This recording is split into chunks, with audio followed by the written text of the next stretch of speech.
सेन्देलफोरखौ लाफाना जालायो नालाय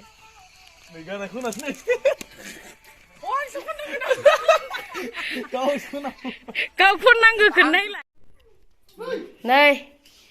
माबाजों मुरि गोरान ना मा होनोमोनलाय सिरा एवनानै लाल साहाजों थगायजाबाय गुदखाया आंजों थांनो ओंखारबाय आयै तेरि ना ला ला ला ला ओरै जालायदोब्रा नोङो ओरै आखाया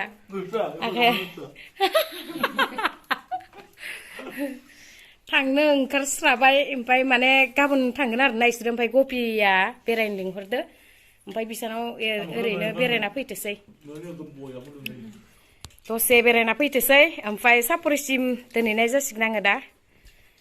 मा मा बेरायो सिमेन्ट दैसाफोरखौ एसे देखायना लायलाबायनोसै बे गुरखा मास्टारखौ गुटखा ना गुरखा मास्टार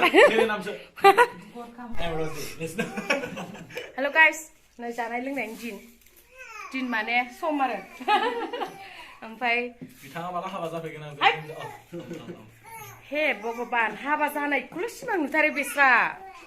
फैग्रोमोना हाबा माबा हाबा जानो समायबो नामा आंबो हाबाखौ आं गावदांदां सिन्दुर थुबाय एसे समाय मारसिगोन बे बैसोआबो जाया नङा जाबाय 50 बोसोर गाहाम जाबाय हाथायानो गन जालायलांसिगोन बे नै जोङो दा होलांसै बेरायनो आंनि फिसा गबलाखो इदि दोनदो माया गावसोरा साहा हारि लोंगासिनो दङ साहा मेथाइ मुलि जागासिनो दङ गथ'खौ दोननानै आयो अनसुलाला गथ'खौ आयो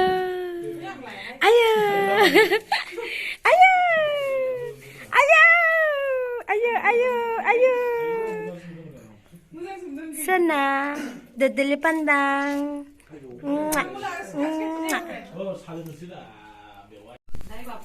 Deh, थाब लोंदो खामफ्र खामसि थांसि द' नेबाय थानो हाला आङो दहाय नांखो ओंखारनो होनाया दासो सामोन लोंदों बिसोरो गुदखायानो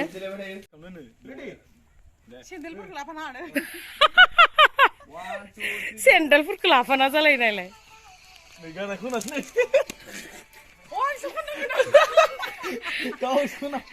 गाव खननांगौखौ नायलाय खनसेसो आं गोबार ओंखारलायबाय मिन्नानै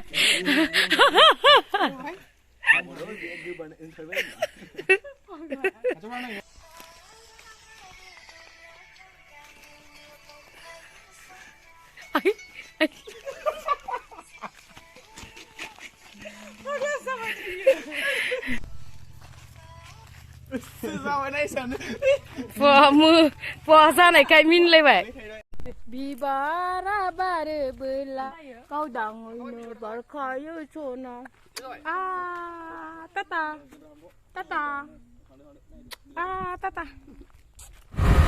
हेल' लोगोफोर जों दायो आब'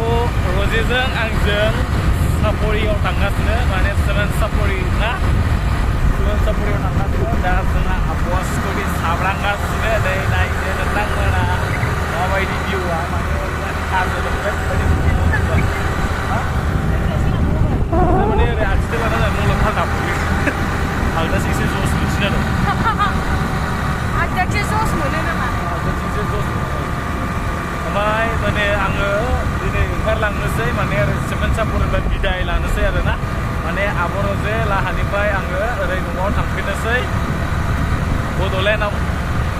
माने चिराङाव आरोना लोगोफोर आंनि सानजारि नोगोरनिफ्राय चिरां थांगासिनो आङो नोंथांमोना मोजां मोनोब्ला आब'नि चेनेलखौ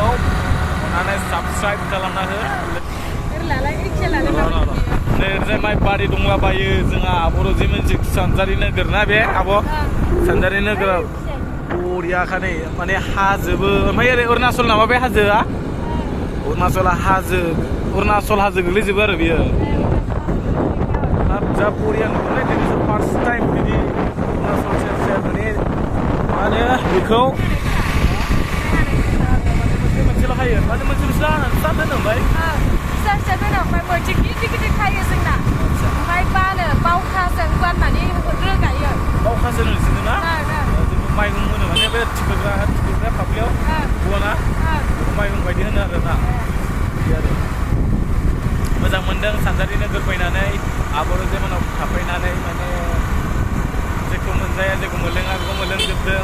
मोनजाजोबदों माने आंनि न'आव थांनानैसो आं बिदि कन्डिसनखौ होनो हागोन आं बेखौ भाबिदों आरो गोसो सिङाव बुंनो हाला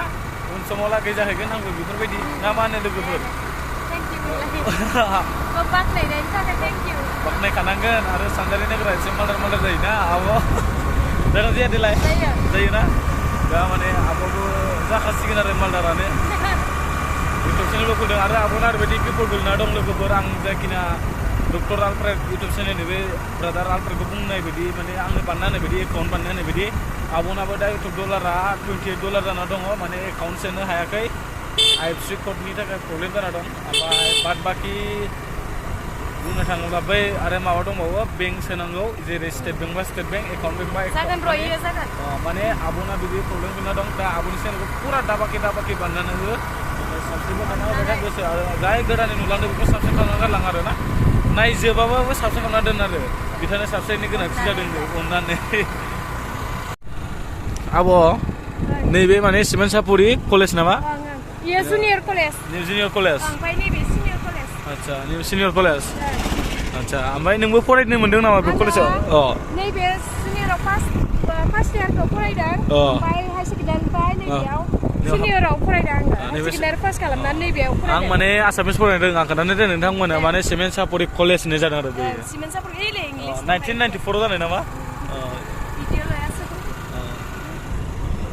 आरो माने लोगोफोर सोरखौ मा भिडिअ करे आसु होनदों नों ओइलाय बियो माबामोन आरो खामानि मावग्रा केम्पिंआव आच्छा केम्पिंआव